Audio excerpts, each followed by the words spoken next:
Konnichiwa everybody, it is I, Musashi X, back with a new video. In fact, I haven't done a new video since Valentine's Day, when I did a trial run of Balan Wonderworld, and that game was something, I guess.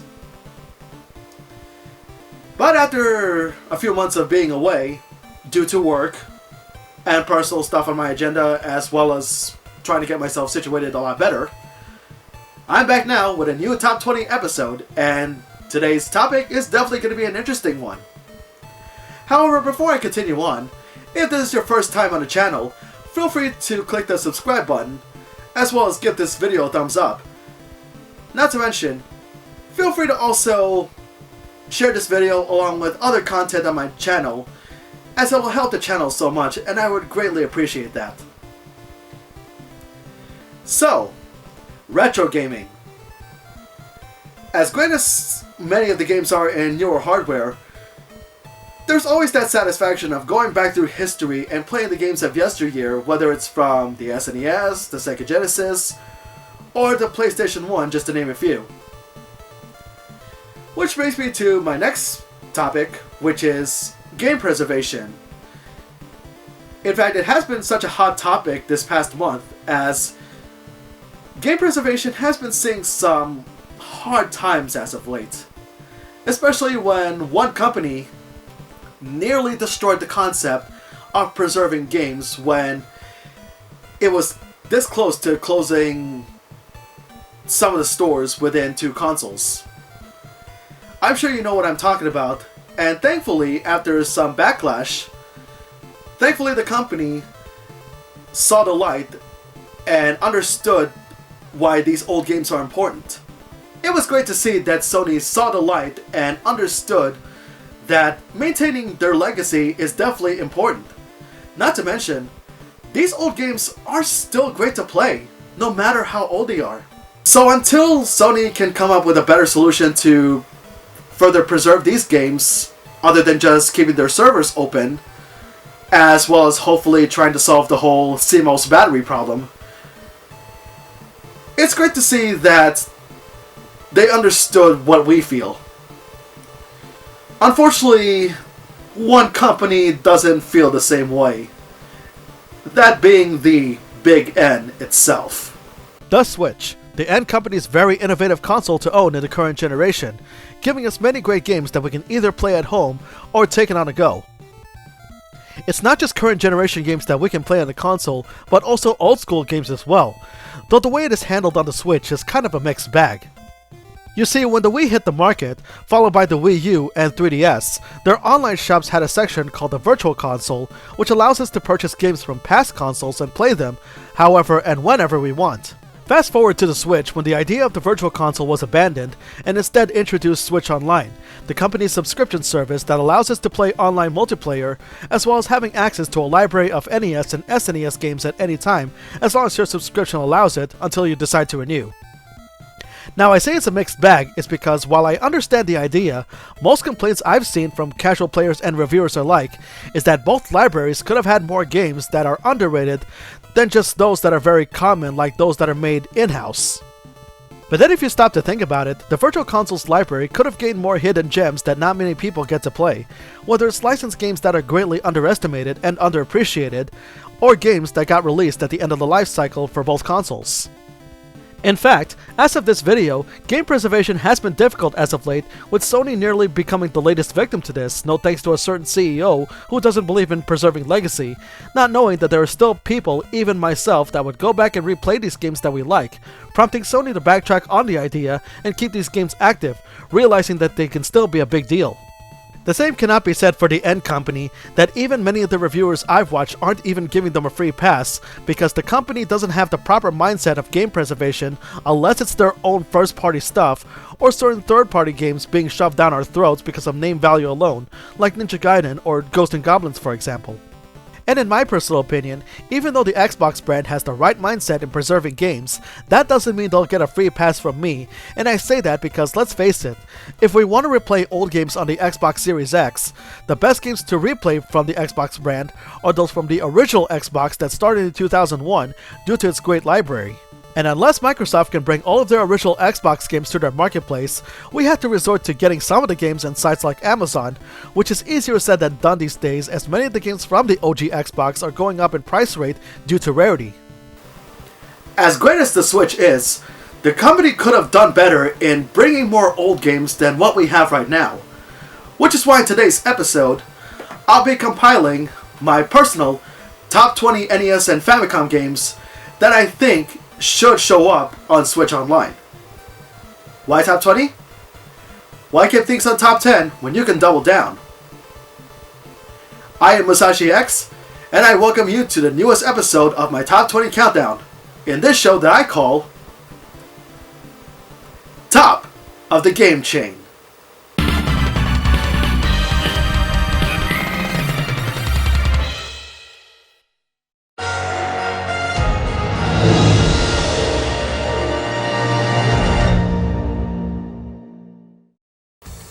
As far as the ground rules go for today's video, there's really not much to enforce other than the first rule being any game that is developed and or published in-house will not be accounted for in this countdown, if only because, well, let's face it, they will come out eventually.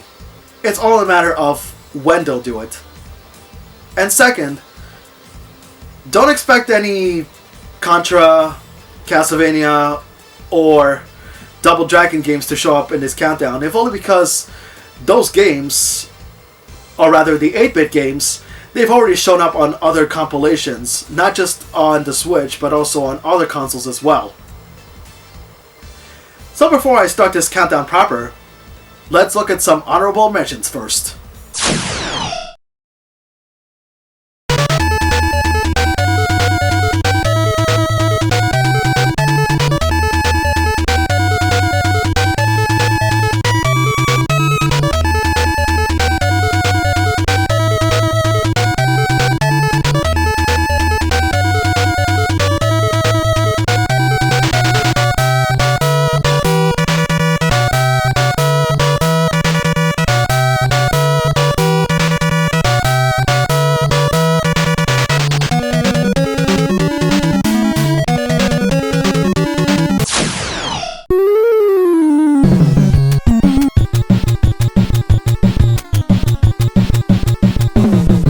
Start off with this overlooked platformer called Monster in My Pocket. It is a collectible toy line made by the company Matchbox in 1990, featuring monsters and creatures of different kinds of fantasy and folklore. A video game adaptation would be made 2 years later, where you control the vampire or the Frankenstein monster on their quest to stop the villain named Warlock, who wishes to rule over all beings of the earth.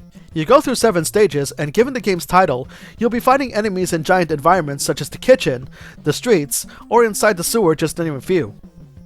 Both characters play the same, as they have the same attack animations and both can utilize the double jump, and it's a good thing that you can do so, as this game is so challenging that many enemies can come on all sides at any time. The game has 2-player co-op, and aside from your standard attack, you can also pick up objects for long-distance attacks.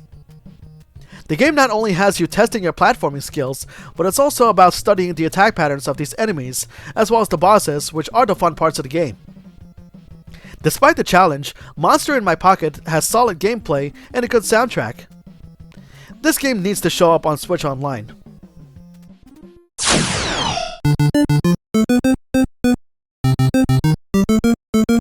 I'll admit that I didn't enjoy the first Bomberman that much, as the stages drag on for too long, making the overall pace of the game too slow.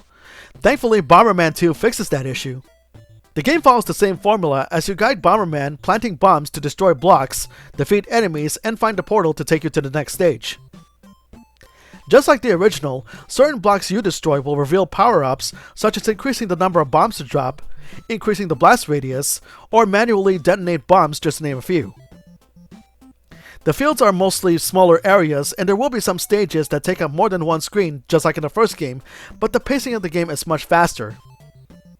So if you're choosing which Bomberman is better on the NES, the second game would be it. It definitely feels good to toast your enemies into dust.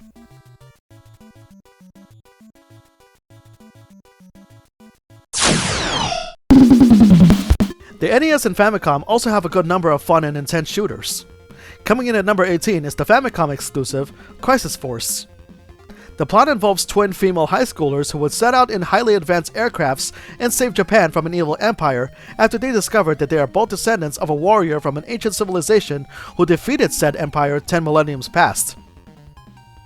Crisis Force is an overhead vertical shooter similar to that of Raiden. You can play up to 2 players co-op in the same screen, and you can choose one of 4 different ships of varying abilities. You'll be going through different stages, destroying enemies that take aim at you, and power-ups come in the form of different style changes, whether you shoot from the front, rear, or side to side. You'll also come across different orbs that grant different firepower, and by picking up the same orbs, you can upgrade that weapon up to 3 times, and sometimes you'll come across some Union parts, which can transform your ship even further for some extra firepower. It's a shame that this game never made it to the US, as it's very underrated with its fantastic gameplay and very upbeat soundtrack. It would be great to see this game made playable on the online service someday.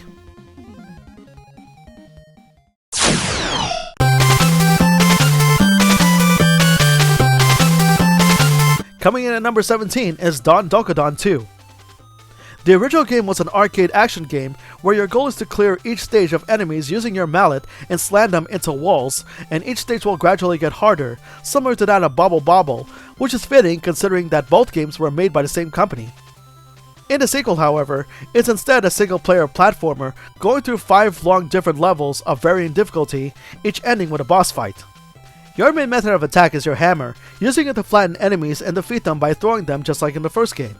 Though you'll also find other weapons of different properties and some treasure chests that you find throughout the game, and the bosses you face will have you memorizing patterns in order to find an opening to throw enemies onto them. This is one underrated platformer that sadly didn't make it here in the West, and hopefully if Switch Online will also include Famicom games, it would be great to see this game make the cut, as the gameplay is very solid.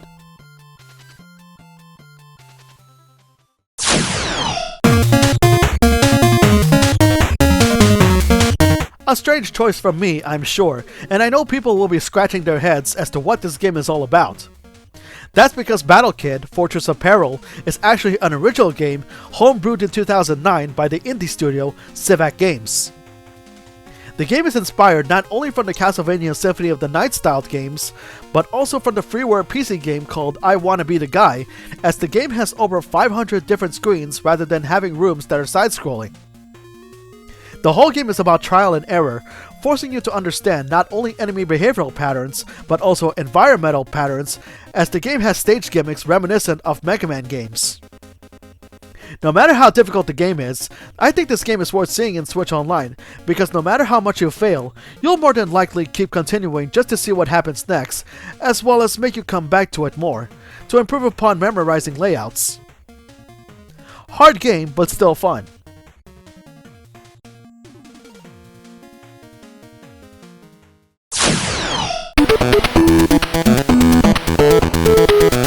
I know we're not halfway through the countdown yet, but you gotta understand that when it comes to the NES and Famicom, the console definitely has an abundance of platformers, especially this underrated game, Banana Prince. In this game, you play as the titular character, enjoying a peaceful day until creatures decide to invade his island and begin stealing artifacts that are symbolic to his home, prompting the prince to get it back. It's a very linear platformer in which you guide the prince all the way to the end of the stage, and then take on the boss on each island.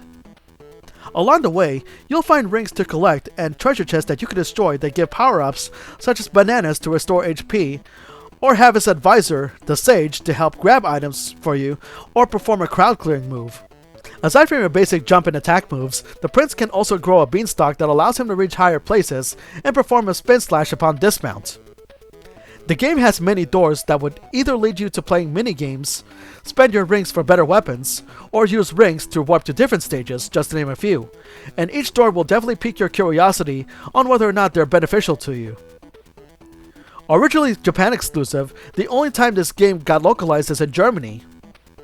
While I don't find the game easy, at the very least it's not Ninja Gaiden hard, as it's all about remembering where some of the items are placed or know which door to enter. A fun platformer in my opinion.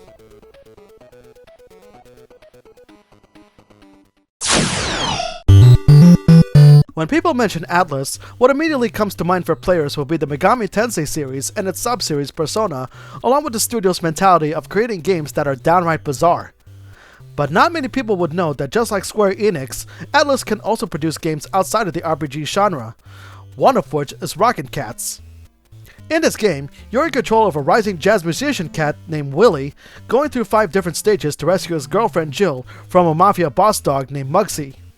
His main method of attack is his punch gun, which aside from attacking enemies, you can also hang onto ledges and acrobat your way over large gaps and grab certain objects that you can throw into your opponents. Mastering the use of the weapon is essential as the game is not easy. You can also collect cash in some stages, which you can spend for extra weapons to use on your enemies or gain more extra lives, as trying to find lives in stages are very scarce.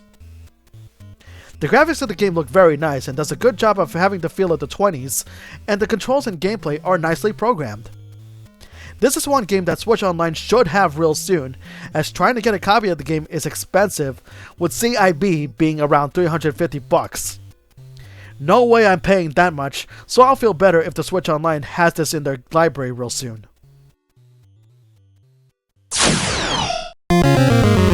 At first, many people believed that Alone in the Dark was the main inspiration for Resident Evil, and while it did revolutionize the genre, in reality it's one of 2 games that inspired the series, as not many people know that this game, Suede Home, is the other game that's also the main inspiration for Resident Evil.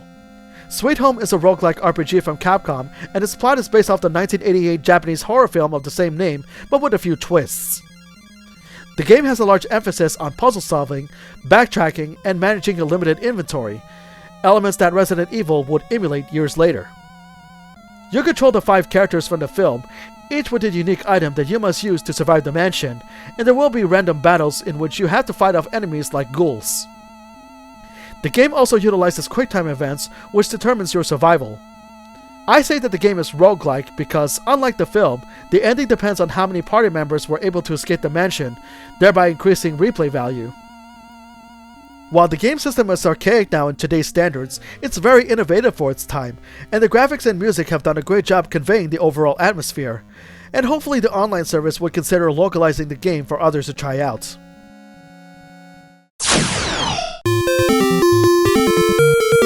For the longest time, I've been trying to find out the name of this game, and it wasn't until the advent of YouTube that I was able to know the name of the game called Perman, specifically Perman II. Perman is a manga series that started in 1967, which centers on a boy named Mitsuo Suwa, who was just an everyday grade schooler until by happenstance, an alien race chose him to be a protector of Earth, where he was given a special helmet, badge, and cape that gave him superpowers, and set out to protect the planet. Yeah, doesn't that premise sound familiar? The series would have an anime show also in the same year, and the anime would be rebooted in 1983. The first time I knew about Perman was when my cousins and I have played the first game, which is a standard platformer that is very challenging and has stupid boss fights in the form of a board game, where you have to be lucky on landing on the right spaces to deal damage, or simply reach the goal. The game could have been decent had it not been for that. Thankfully, Perman 2 got rid of all of that, as the game allows you to fly on certain sections to enter buildings in different ways, which is then followed by an overhead view, which is tolerable. When in this mode, you need to find the right door or elevator to get to the boss and complete the level, but you're better off checking out some of the rooms in order to find some power-ups to make the game easier for you. The game is a real oddity, yes, but I still had a fun time playing this game, and it's way better than its predecessor.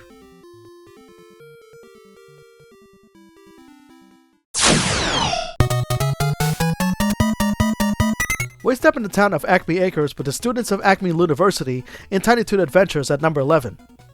The show needs no intro, but for the uninitiated, it follows a group of cartoon characters going to a school that's been founded by the Looney Tunes in order to one day succeed the founders themselves in their craft, so you can expect the same slapstick comedy from the show. The game for the NES has you control Buster Bunny in his quest to defeat Montana Max in order to save Babs Bunny, which is a strange plot given how Babs is supposed to be the no-nonsense, impulsive, and smart alecky character. You're not just going from start to finish as just Buster alone, as every once in a while, you can find a Star Ball that allows you to swap with a character that you chose at the start of the world, and each Tiny Toon has a unique ability.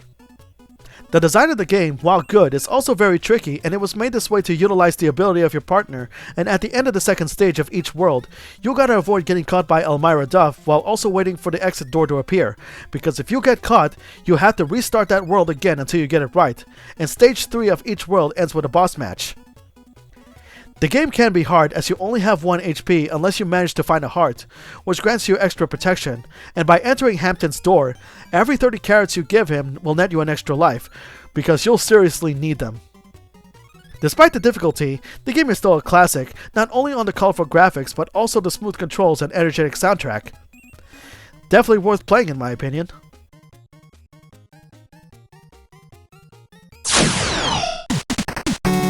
Final Fight was one of the best arcade brawlers to play and still is to this day, controlling 3 iconic characters with unique movesets that you could use to beat down thugs and save the day. Subsequent games in the series would continue on the SNES, but not many know there would be one for the NES called Mighty Final Fight. The plot follows the same as the arcade game, in which Mayor Mike Hager's daughter has been abducted by the Mad Gear Gang, and it's up to the heroes to save her and the city, only everybody is now in chibi form. While you can select any of the 3 heroes, the whole game is a single-player affair. You go through different sections of Metro City, taking down the city's criminals that get in your way, which is basic, but unlike the arcade and SNES ports, this game utilizes an experience system. When defeating enemies, the amount of experience you gain depends on the type of move you perform on them, and each time you level up, you'll increase more attack power and HP, and later levels will allow your chosen character to perform another special move that are exclusive to this game. Other than that, it's Final Fight in chibi form, yet the fun is still there. It would be great if the Switch Online has this game in the library, as a physical copy these days is very expensive to afford, and the cheapest way to get it is via the Capcom Classics Minimix for the Game Boy Advance. With nice controls, graphics, and soundtrack, Mighty Final Fight is one brawler that shouldn't be missed.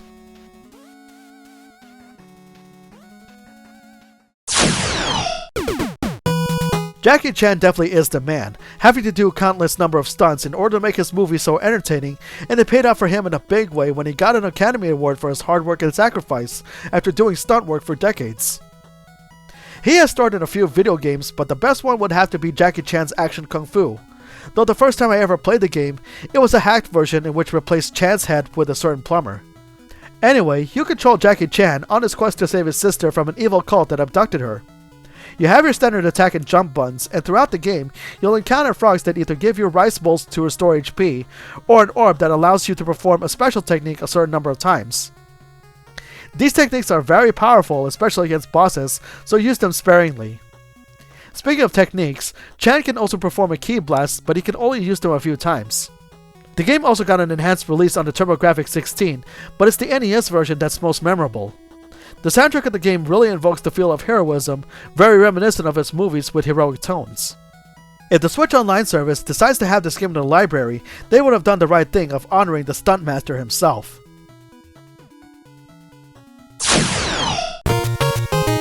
If you played Contra, chances are you'll also enjoy this underrated shooter. It's G.I. Joe at number 8. As mentioned before, it was a line of action figures from 1964 which centered on 4 different branches of the US military until it was rebooted in 1982 as a toy line of Special Ops Forces taking on the terrorist group Cobra, and the game is based off of that concept. The game has 6 stages with 3 levels each, and you have 5 G.I. Joe members, each with different attacks and attributes. You control a team of 3 characters, with 1 character automatically chosen as the leader for that specific stage, while the other 2 Joes are for you to decide. In each area, you'll first be going through point A to B, taking down Cobra soldiers that are pursuing you, all while also collecting some power-ups that can help raise your stats of the Joe you're controlling, and these upgrades are permanent as long as you're able to keep that Joe alive throughout the mission. But just like Contra, this game is not easy at all, especially when Area 1 of a stage has a mid-boss and you gotta remember their attack patterns as they can throw you off guard, while also being aware that you have a time limit. The second segment has you infiltrating a Cobra stronghold, and while also on a time limit, your objective is to plant C4s in designated areas, while also finding the door to defeat the boss of that base, which is then followed by escaping the base in order to complete the mission. The game itself may be difficult, but it's very fun to play, as it gives you freedom on experimenting with each character and how you plan on going through with each stage. With good controls and solid gameplay, G.I. Joe for the NES is worth playing.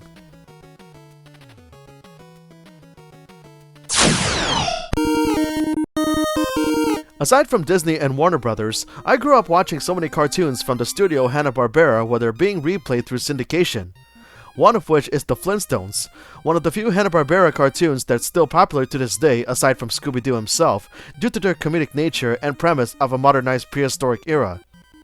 If you talk about Hanna-Barbera in today's generation, especially with their many cameos in the upcoming movie Space Jam: A New Legacy, many would simply scratch their heads as to who these characters are because they were all over the place back then, until they were all bought out by Warner Brothers in the early 2000s, making so many Hanna-Barbera properties becoming very underrated today, with the exception of Scooby-Doo with more shows being made, Tom and Jerry with their most recent movie, and the Flintstones as their Pebble cereal is still a popular seller to this day. With a popular show like the Flintstones, it's only a matter of time that games based on the show would be made, one of which is the Flintstones, The Rescue of Dino and Hoppy. The plot involves a scientist from the 30th century named Dr. Butler invading the town of Bedrock with his time machine and abducts both Dino and Hopperoo, the Flintstones and Rubble's pets respectively, to be used as exhibits for his zoo for the future, and he would destroy and scatter the Great Gazoo's time machine to prevent both families from stopping him. So it's up to Fred Flintstone going through different areas of Bedrock and retrieve all the time machine parts for Gazoo and get their pets back. Fred is armed with a cane bend's club, and you can charge up your attack for bigger damage on enemies. Fred can also climb up and down ledges in order to find barrels that might contain power-ups that can help him in the game. Taking a page from Castlevania, Fred can use sub-weapons like axes and slingshots, and enemies drop coins which serve as ammunition for your weapons. And what's great is that as long as you keep Fred alive, you can cycle through different sub-weapons at any time, provided you grab one of each at all. There are also basketball minigames which, upon victory, you'll be rewarded with special abilities, which you can discover more secrets in some stages, but also at the cost of some coins. I actually enjoyed this platformer back in the day, allowing me to try out various ways on how to proceed with the game and know when to be careful on traveling in each stage. The graphics are very colorful and well designed, giving the feel of the cartoon itself, and the controls are programmed nicely. A worthy platformer for the online service.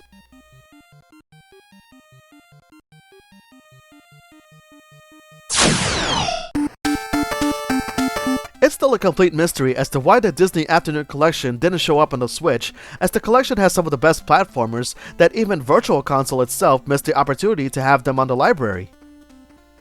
I would have easily added DuckTales in the countdown, but as great and classic as the game is, I would have to go with Darkwing Duck as not many people get a chance to play the game. Produced by Capcom, the game utilizes the Mega Man engine as you jump and shoot your way at the end of the level to take down the show's gallery of rogues. Aside from your normal shots, you can also pick out special gas shots, with the arrow being your best one, as it has more than one use, though you gotta be aware that special gas ammo is limited. As expected from the company, the game has good controls, solid gameplay, and a nice soundtrack. Hopefully the online service would consider having this game along with the other NES Disney games for the Switch for others to enjoy.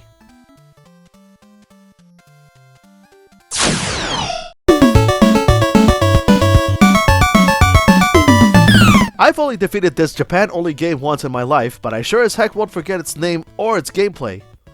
Coming in at number 5 is this unique gem called YY World 2. The first YY World plays similarly to Castlevania, but in different themed worlds, where you rescue characters from different Konami games, and you get to play as them with their own techniques, and the music that plays depends on the character you're controlling, which is a nice touch. In the second game, however, you start the game by choosing one of 4 character groups which consist of 3 different Konami characters, like Simon Belmont from Castlevania, or Bill Riser from Contra, just to name a few. The game is mostly a platformer, some are auto-scrolling, some manual. Your character has a medium range attack and can double jump. Though eventually you'll come across change tokens, which allows you to change to which character you want to morph into. Many of the levels in the game are parodies of different franchises, such as Stage 2 where you're in the world of Mystical Ninja, and some stages will have different playstyles, such as playing a whole stage of the shooter Twinbee. The game did see a Virtual Console release, but only in Japan, though it would be great to see this game in the Switch Online lineup, since the gameplay provides so much variety, and in my opinion, one of the Famicom's best platformers.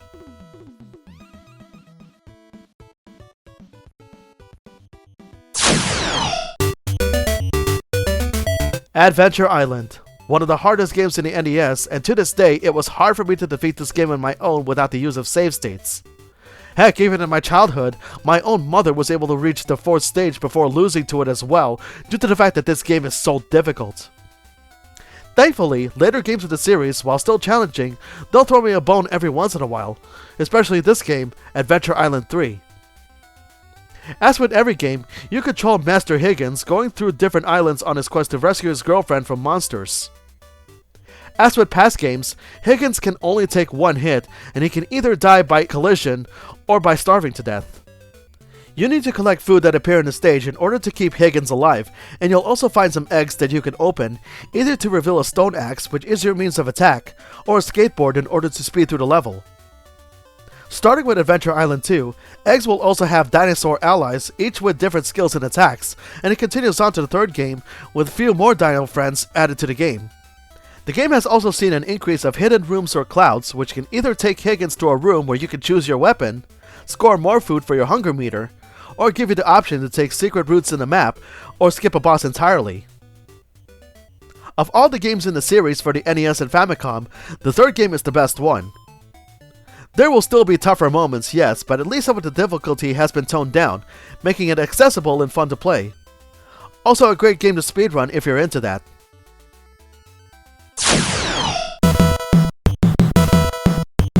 Of all the heroes in the DC universe, Batman is usually the one held in high regard, as games that start him get very high praise, especially one of the best games in the NES, Batman the Movie, the game. The game may be difficult, but it's still very fun, even now. You control the Dark Knight himself, going through 5 long levels, punching the heck out of anything in his path, be it organic or machine. He'll plow through anybody until his final fight with the Joker. Aside from fisticuffs, Batman also has an assortment of weapons that he can use to damage his opponents further, like batarangs, a pistol that shoots missiles, or triple bat-throwing stars. It's even made more fun by performing a Ninja Gaiden-like wall jump in order to ascend buildings even higher or make those tricky jumps over large gaps. And with your bat weapons, the bosses of the game are very fun to fight. The game is great to play even now, and if this game ever appears on Switch Online, I would definitely boot this game up, as it is one superhero game worth playing.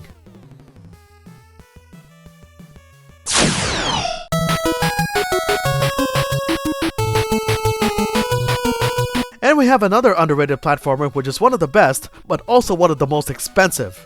Little Samson, also known in Japan as Seirei Densetsu Lickle, translated as Holy Bell Legend Lickle. Not to be confused with the liquor enemy from Resident Evil. The plot of the game involves an evil dark prince being released from his seal during a massive thunderstorm, and the king has placed an order to summon 4 heroes to help save the kingdom and restore peace. You start off the game controlling each of the 4 heroes in their own stages before coming together later in the game, serving as tutorial levels to help you learn the controls. You have the main protagonist, Samson, or Lickle in Japan, who fires magical holy bells and can scale walls and ceilings, Kikira the dragon, who can fly for a short while and has a chargeable fire blast, Gam the golem, who, while the slowest, can attack in all 4 cardinal directions, is invincible against spikes, and has the highest HP from the start, and KO the mouse, the fastest of the heroes who plants explosives, can jump higher and can also scale walls and ceilings. Although creatively designed, the whole meat of the game is knowing which character to control depending on the situation you might encounter, as well as to who is best suited against some bosses, as the game itself is also hard. But thankfully, the game throws you a bone with a password at the end of a boss match. The game has such colorful graphics, very smooth gameplay, and a great soundtrack, especially when one of the nice touches is that each character you control, that character's theme music plays. This is one of the most sought after games in the NES, as it was made at the end of the NES lifecycle, and its rarity has made it to become one of the most expensive games in the console, with dealers selling the game CIB between $3,500 to $4,000. No way in the world will I pay that much, so hopefully the company would see this and actually consider adding this game to the Switch Online service library, as the game is very underrated. So what game for the NES and Famicom take the top spot?